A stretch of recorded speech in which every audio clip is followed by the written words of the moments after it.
مساء الخير، كل سنة وانتم طيبين. حلقتنا النهاردة بتتكلم عن الغموض حول ليلة رأس السنة جوه الكنائس المصرية. احنا في استضافة قدس أبونا بشوي كاهن كنيسة مارجرجس بتسوق. مساء الخير يا ابونا. مساء الخير يا حبيبي، اهلا وسهلا، منورين. شكرا يا ابونا، وشكرا لاستضافتك لينا في مكتبك. تنوروا في كل وقت وكل سنة وانتم طيبين. وقدسك ده صلى الله عليه وسلم. الموضوع مثير جدا للجدل، ناس كتير اتكلمت، ناس كتير ليها آراء، ناس كتير بتبدي آراءها بدون أي علم، بدون أي معرفة. نزلنا الشارع وسألنا الناس عن رأيهم في مدى معرفتهم حول الطقوس أو المظاهر بتاعت احتفال المسيحيين بليلة رأس السنة. كان في قصتين سمعناهم، القصتين هنسمعهم مع قدس أبونا، لكن بعد ما نشوف آراء الناس في الشارع، وهنرجع تاني مع رأي قدس أبونا ونسأله إيه اللي بيحصل بالظبط جوه الكنيسة. سمعناه عن مظاهر احتفالات ليلة رأس السنة جوه الكنيسة. سمعتوا ان هم الساعة 12 في الكنيسة وبيطفوا النور ويبوسوا بعض ومش عارف ايه. انا سمعت بنفس الموقف انت بتقول، بس انا ما اعرف، ما شفتش عشان اقول. يعني مشاعر دينية كويسة وحاجة طبعا روحانية. احنا سمعنا ناس بتقول ان مظاهر احتفال ليلة رأس السنة بتبقى صلاة، وقرب الساعة 12 النور بيطفي والناس بتبوس بعض جوه. لا ما سمعتش الكلام ده خالص. سمعت بس سألت فيها، طلع ما فيش حاجة كده، ما فيش الكلام ده أصلا يعني سألت أصحابي المسيحيين وأصدقائي اللي معايا في الشغل وكده، قالوا لي ما فيش الكلام ده. طب سمعت والله، بس ما سألتش ورا الموضوع ده يعني. لا هو فات، لأن أنا مش هصدق حاجة زي دي أصلا يعني. الساعة 12 بالليل النور بينطفي وكل واحد جنب واحدة، فما فيش الكلام ده طبعا. الناس دي يعني عندها أخلاق برضه. بعد ما شفنا الآراء نسأل قدس أبونا ايه رأي قدسك في الكلام اللي اتقال؟ هي واضح ان الكلام اللي سمعناه بينم على ان في عدم معرفة حقيقية لما يحدث في الكنيسة من الداخل. معروف ان الكنيسة، والكل يعرف كده، ان الكنيسة دي بيت العبادة، بيت الله.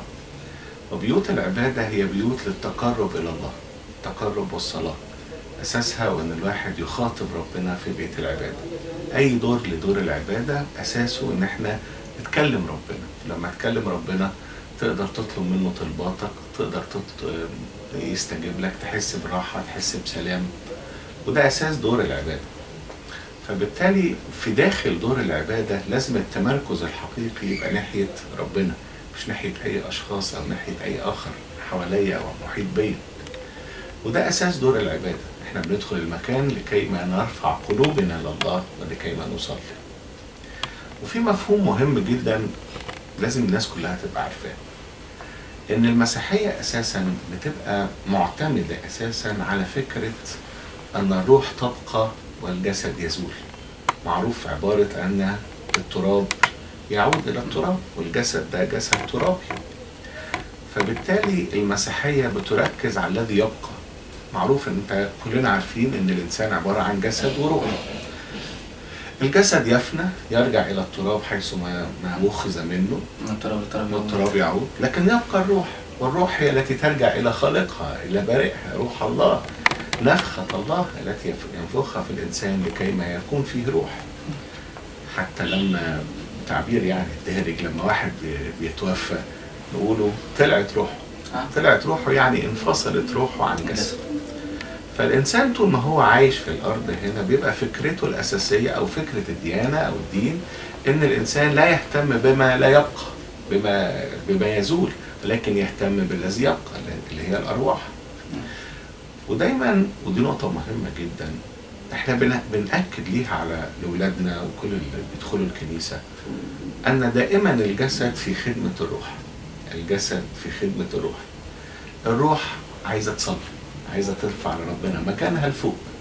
فالجسد لابد أن يمارس ما يخدم الروح. يعني مثلا على سبيل المثال، وأفهمك الحتة دي المشاهدين يفهموا، إن لو أنا بصلي الجسد يخدم الروح في الصلاة. لما برفع إيديا بالجسد أنا أصلي بيدي، وده اللي بيعمله الجسد. ممكن أردد كلمات بلساني، ممكن اركع ركبتي اثناء الصلاه بالركوع او السجود في الصلاه. ده استخدام للجسد في الصلاه فيما يرفع الروح الى الله. الجسد بيخضع للروح على حسب طلباته. تمام كده. دي الفكره بقى. الانسان الذي يتعامل مع الجسد او الذي يخضع لجسده اكثر من روحه بنسميه انسان جسداني. والجسد تعرف طبعا كلنا عارفين ان الجسد ليه طلبات، رغبات، شهوات، غرائز، ودي حاجه خطر جدا. لو الانسان استجاب لهذه الرغبات يبقى بنسميه انسان جسداني. لكن الذي يستجيب لروحه اكثر ده بنسميه انسان روحاني. والانسان الروحاني هو الذي يتعامل مع الله بشكل اكثر قربا. خد بالك. فعشان كده احنا في الكنيسه بنركز قوي على فكره ان الروح تتقرب الى الله اكثر وليس الجسد. فكيف نكون اثناء الصلاه وبالذات زي مثلا ليله راس السنه او المناسبات عموما، يعني كيف نكون ان احنا بنتقرب الى الله ونفكر في امور جسدانيه شهوانيه او نعطي للرغبات او الغرائز رغباتها او شهواتها او احتياجاتها. اكبر خطا ان نفكر بهذا الامر. ازاي هنفكر ان احنا نبقى بنخدم الجسد في اقدس لحظات بنطلب فيها الروح؟ ودايما حتى في ليله راس السنه بيبقى الانسان بيتواجد في الكنيسه لكي ما يطلب ان تكون عاما جديدا مباركا في خير لينا، في سلام، في فرح، في الحاجات الوحشه اللي كانت موجوده في السنه اللي فاتت ما تبقاش موجوده في السنه الجديده. كل دي طلبات بيطلبها من مين؟ من ربنا. بيطلبها بروحه من ربنا. بيستخدم لسانه زي ما قلت لك، الصلاه من خلال اللسان، بيرفع ايديه بايديه برضه نفس الفكره. لكن كل هذه لكي ما يطلب الى الله بروحه. قول لي بقى ينشغل بامور تانية ازاي في حاجه زي كده؟ فالفكر ده خاطئ جدا ان احنا نفكر بهذا الامر. اعتقد ان عدم المعرفه جايه من ان الكلام بيتقال دون دليل. دون دليل قاطع. مفيش دليل لكده. يعني اللي بيقول حاجه زي كده قول له انت شفت بعينيك، انت تعاملت مع هذا الامر، انت رايت ده جوه بالمنظر ده. احنا بنستقبل كل اخواتنا وكل الناس بتدخل الكنيسه. والمناسبه دي انا ادعوك ان انت تيجوا في راس السنه وتيجوا تصوروا وتشوفوا. يمكن احنا بالذات في ليله راس السنه ما بنصورش لسبب بسيط، لان كل الناس في الليله دي مش عايزه تنشغل بتصوير او غيره، عشان كلنا مشغولين ان احنا نصلي لربنا. لكن انا بدعوكم تعالوا واحضر معانا وشوف اللحظه الجميله اللي بتبقى فيها من انتهاء سنه لبدايه سنه. بيقولوا بنغلق الانوار. احنا بنغلق الانوار لسبب. هقول لك حاجه بسيطه جدا. بنغلق النور لكي ما يكون هناك تركيز فقط للارواح. انا بصلي لربنا مفيش عيني تنشغل بشيء اخر. يمكن النور لما يبقى موجود اي مشهد اي حاجه ممكن تلفت النظر، تلفت انتباه اي حد ايا كان هذا الامر. يبقى انا بحمي نفسي بهذا الامر، بحمي نفسي ان احنا بنغلق النور. وفي حته كمان روحيه ان احنا بنمثل ان السنه الماضيه ان كانت مظلمه فنبدا السنه الجديده باضاءه نور، فتبقى السنه الجديده فيها نور كويس. فدي برضو حته يعني تمثيل ان احنا عايزين يبقى السنه فيها نور، فيها خير، فيها سلام، فيها فرح. وفي هذه اللحظه بتبقى كل واحد، حتى احنا دايما معودين ولادنا كده في الكنيسه ان احنا نترك لهم الحديث مع الله. نصلي صلوات ثابته محفوظه في الكنيسه اللي هي الصلوات الثابته في دور العباده عموما. لكن بعد انتهاء الصلوات الثابته نقول لهم يا جماعه دي لحظه تخاطب مع الله، حديث شخصي، قلبك يتحدث. يعني بتبقى طلبه خاصه. خاصه طبعا. يطلبها الانسان في اللحظه دي. قل لي بالله عليك من اين تاتي بقى اي افكار اخرى في هذه اللحظه؟ صحيح. بدايه سنه جديده. يا تصلي مع ربنا يا اما هتبوس. لا مش فكره بس مجرد اللي بيتقال التقليد او غيره. لا، الفكره فكره اننا لا نعرف، وما دام لا نعرف سوف نقول ما نقول. عشان كده بندعو الكل تعال اعرف، اتفرج، شوف، تعامل مع هذا الامر.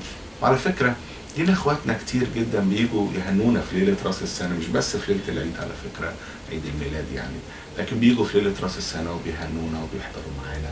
في ناس كتيره بتبقى عارفه كويس قوي.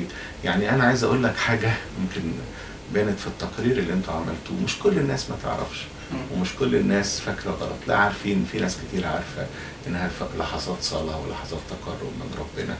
فده اللي احنا يمكن كويس البرنامج بتاعكم بيحاول يوصل هذه الفكره ان احنا كلنا بنحاول نتقرب لربنا وبنصلي ايضا لبلادنا في هذه اللحظه، ونقول له يا رب مش بس طلبات شخصيه، لكن في الكنيسه بنطلب لبلادنا والخير مصرنا والخير رئيسنا والخير الشعب، لكي ما يعم السلام ويبقى في خير وبركه في اللحظات او في السنه الجديده اللي احنا عايشينها. امين يا رب، امين تكون علينا. امين.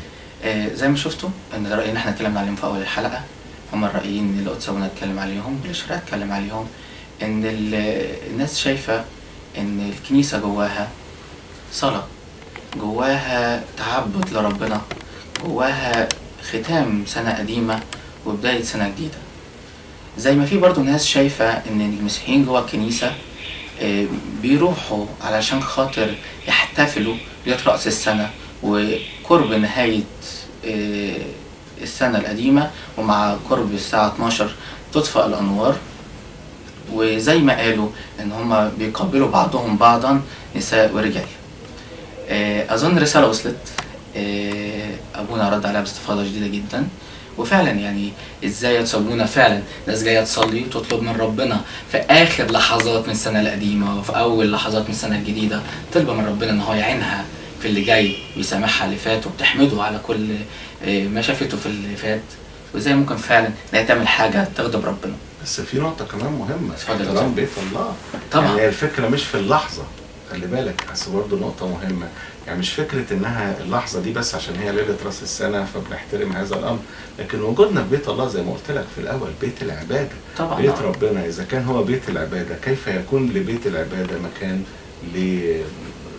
لاستجابة لرغبات او شهوات؟ طبعا هو الكنيسة ما هي بيت من بيوت ربنا، بيت للصلاة، فبيكون فيها محضر ربنا سبحانه وتعالى. أستاذ اسمح لنا هنطلع نتفرج على فيديو احنا محضرينه، اتصور ليلة رأس السنة في كنيسة القديسين سنة 2011-2012.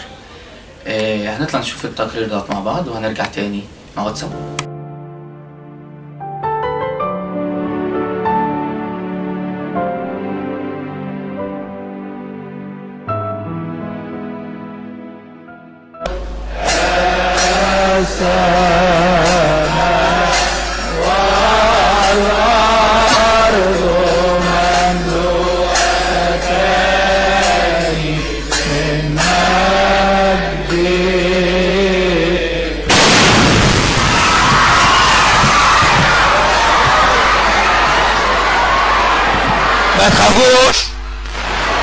ما تخافوش يا جماعه، مفيش حاجه.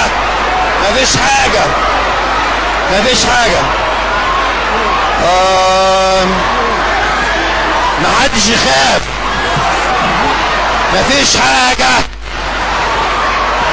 حاجه يا جماعه، مفيش حاجه. بلاش نخاف. مفيش حاجه. الاساس بس وقع، مفيش حاجه يا جماعه لو سمحت بس وقع جوه بس، مفيش حاجه. امين الليل يا زوك سبت ريكيو اجيوم نفماتي كنكاي كستاسي ونستاني وننام تناشي بالبروين وجوه سيطان كريستوس بنسيب الكين بيوت خضاو اني صوت يمونو نينان كيريا ابلاغي صنمين اسمويران سيغطاني كوني ابلكم باسمه بخريستوس بنوتي امين ساشوبي يا ملك السلام اعطينا سلام وقلنا سلامك واغفر لنا خطايانا، لك القوة والمجد والعز والبركة الأبد آمين.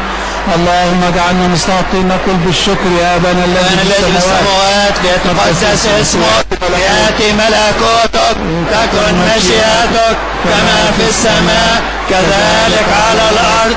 خبزنا كفافنا أعطينا اليوم، واغفر لنا ذنوبنا كما نغفر نحن أيضا المذنبين إلينا، ولا تدخلنا في تجربة لكن نجينا من الشرير بالمسيح يسوع ربنا، لأن لك الملك والقوة والمجد إلى الأبد آمين. امضوا بسلام، سلام الرب يكون مع جميعكم. نصلي زي ما شفت معانا في الفيديو ان الفيديو افتكرنا ذكريات صح. اسف لو كنا رجعنا عليك الذكرى المؤلمه ديت. لكن طبعا زي ما انتم شفتوا الفيديو اتصور واتذاع وما كانش حد عارف انه هيتذاع. ليه ما حدش عارف انه كان هيتذاع؟ عشان ما حدش كان عارف ان هيحصل تفجير زي دوت مؤلم للناس كلها. فلما حصل التفجير وحصلت الرجه ديت جوه الكنيسه فالفيديو اتذاع. زي ما شفتوا الناس كانت واقفه بتصلي. زي ما شفتوا ان حتى لما صدر الانفجار والهزه كانت مضويه جدا جوه الكنيسه، ابونا حاول يهدي روعهم ويقول لهم ما تخافوش، اهدوا ما تخافوش، مفيش حاجه حصلت. وبدأ كمان يكمل صلاته ويختمها. الصلاة من الدرجات دي مهمة عن روحك. أبونا علشان يهدي روعهم وعلشان خاطر ما ينفعش إن هو يصرف في الشعب من غير ما يختموا الصلاة، وقف يكمل صلاته بالرغم إن هو كان مدرك إن في حاجة حصلت. بالتالي أنا أكيد الصلاة مهمة، أكيد إن ده بيت ربنا، فأكيد مفيش أي فعل مشين يغضب ربنا يحصل جوه بيت من بيوته. احنا ابونا دعانا النهارده ان احنا نيجي نصور ليله راس السنه ونشوف اللي بيحصل وهنذوع لحضراتكم.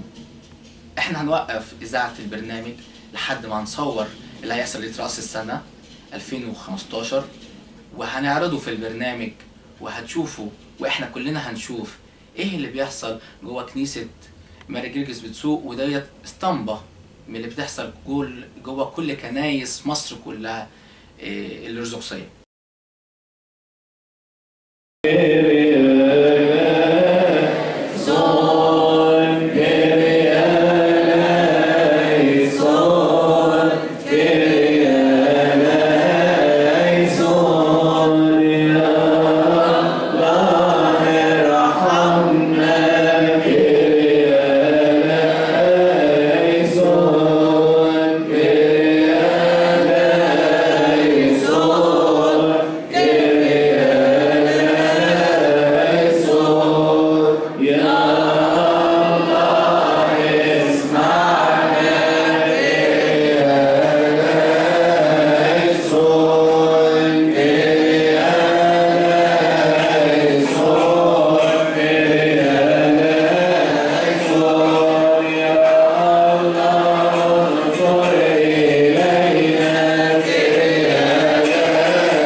قدوس قدوس رب الصباوت، السماء والأرض مملوءتان من مجدك وكرامتك. ارحمنا يا الله الآب ضابط الكل، أيها الثالوث القدوس ارحمنا، أيها الرب إله القوات كن معنا، لأنه ليس لنا معين في شدائدنا وضيقتنا سواك. حل واغفر واصفح لنا يا الله عن سيئاتنا التي صنعناها بإرادتنا والتي صنعناها بغير إرادتنا، التي فعلناها بمعرفة والتي فعلناها بغير معرفة، الخفية والظاهرة. يا رب اغفرها لنا من أجل اسمك القدوس الذي دعي علينا كرامتك يا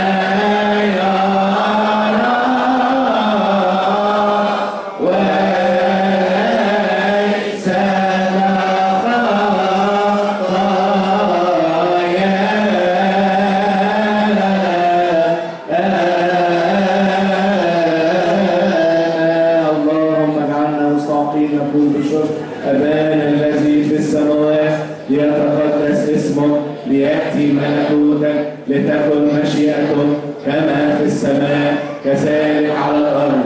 خبزنا كفافنا أعطينا اليوم، اغفر لنا ذنوبنا كما نغفر نحن أيضا للمذنبين إلينا، ولا تدخلنا في تجربة لكن نجينا من الشرير.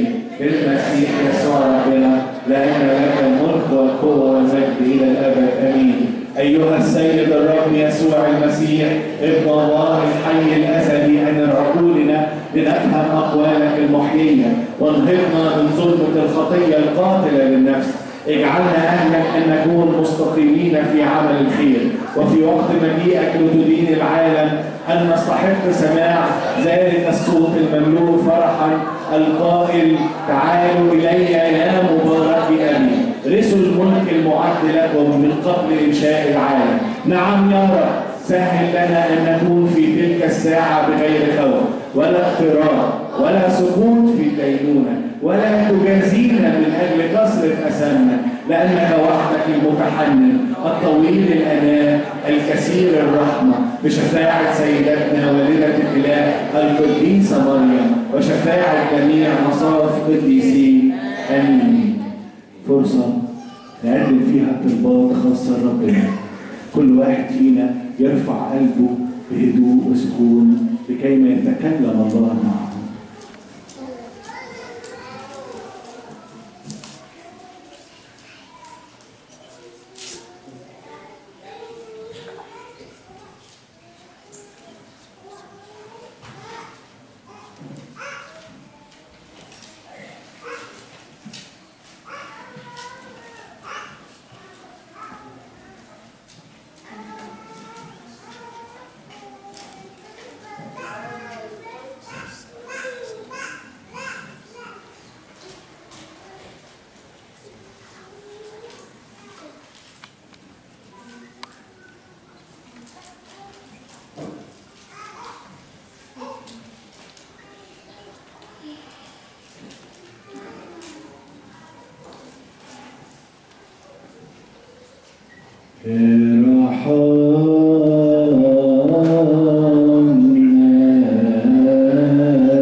مولود له ممجد المسيح إلهنا الصالح الطويل الروح الكثير الرحمة الجزيل التحمل الذي يحب الصديقين ويرحم الخطاة الذين أولهم الذي لا يشاء موت الخاطئ مثل ما يرجع ويحيا الداعي الكل إلى الخلاص لأجل الموعد بالخيرات المنتظرة. يا رب اقبل منا في هذه الساعة وفي كل ساعة في البطن سهل حياتنا اشركنا إلى العمل وصايانا قدس أرواحنا طهر أجسامنا قوم أفكارنا نقي نياتنا اشفي أمراضنا اغفر خطايانا ونجينا من كل حزن رديء ووجع قلب.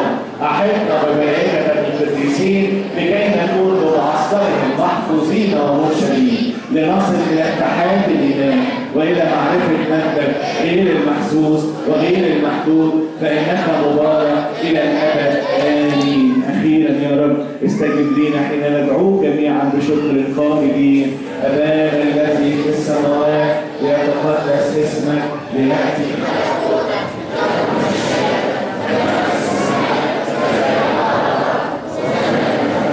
أعطينا اليوم واغفر لنا ذنوبنا كما نغفر نحن أيضا للمذنبين إلينا ولا تدخلنا في تجربة لكن نجينا من الشرير بالمسيح يسوع ربنا لأن لنا الملك والقوة والمجد. أمين الليل ويزك سبتي كامي وكي عديون للماتي كي كاري كستاسيون أستانيون أمامي كنوشيون لكل المجيو بنشون سيسوس نفريسوس تيميسي وكي يوكارو إني أنتيرو سوتيامون أيماس كرياليسون كرياليسون كرياليسون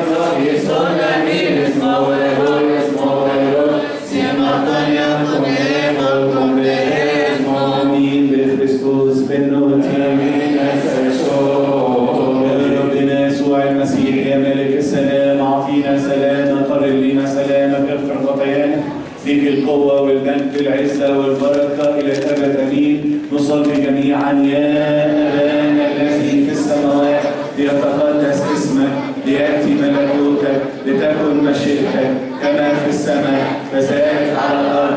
خبزنا كفافنا أعطينا اليوم واغفر لنا ذنوبنا كما نغفر نحن أيضا للمذنبين إلينا ولا تدخلنا في تجربة لكن نجينا من الشرير بالمسيح يسوع ربنا لأن لك الملك والقوة والمجد إلى الأبد آمين. والآن محبة الله الآب نعمة الابن الوحيد شركة موهبة عطية الروح القدس تكون مع جميعكم. امضوا بسلام. سلام ربنا يكون معاكم كل سنة وانتم طيبين. سنة سعيدة عليكم جميعا وبركة. يتبقى بس الانصراف بهدوء ومش عايزين تجمع قدام باب الكنيسة إذا سمحتم. هنخرج بالطابور كده وهناخد نتيجة السنة الجديدة. السنة دي عاملين النتيجة الكبيرة باسم الكنيسة يعني مخصوص باسم الكنيسة عليها طبعا في الكنيسة. فهنخرج بهدوء بعد إذنكم. كل سنة وانتم طيبين.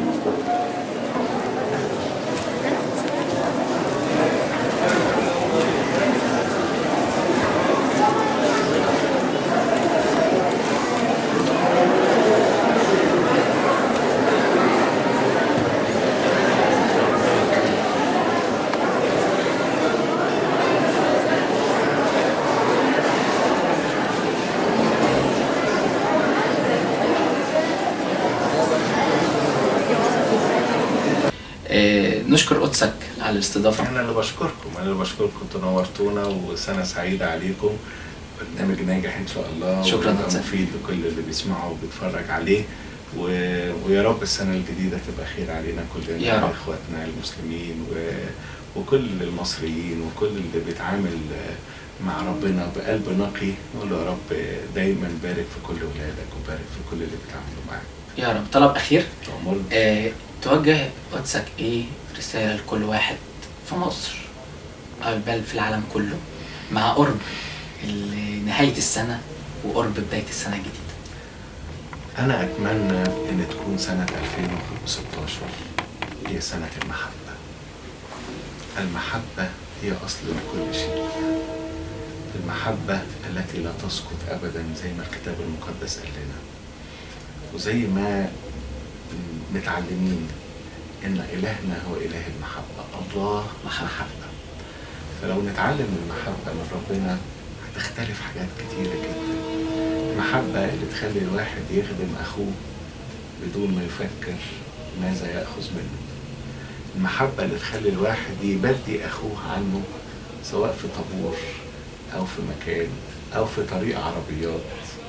صدقني أعتقد إن حل الكتير لمشاكلنا سواء اللي بنقابلها في الشارع أو في المصالح أو مجرد إن يبقى في قلبك محبة لأخوك. ولو هو ده عامل محبة حاجات كتير قوي هتتغير.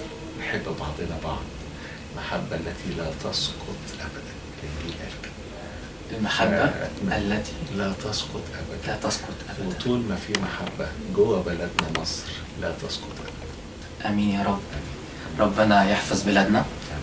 وانطلاقا من كلمة تسابونا بشوي للبرنامج وللناس، ندعو حضراتكم ان انتوا تنهوا السنة القديمة وبداية السنة الجديدة ليلة رأس السنة، ومع قرب الساعة 12 بالصلاة ان انتوا تقفوا تصلوا، وان انتوا تدعوا لحفظ بلدنا، وان انتوا تدعوا ان العام الجديد يكون عام محبة. انطلاقا من البرنامج من تسابونا بنقول لكم يا ريت يكون شعارنا في العام الجديد عام المحبة. شكرا لحضراتكم، وانتظرونا في الحلقة القادمة من برنامج آراء شخصية.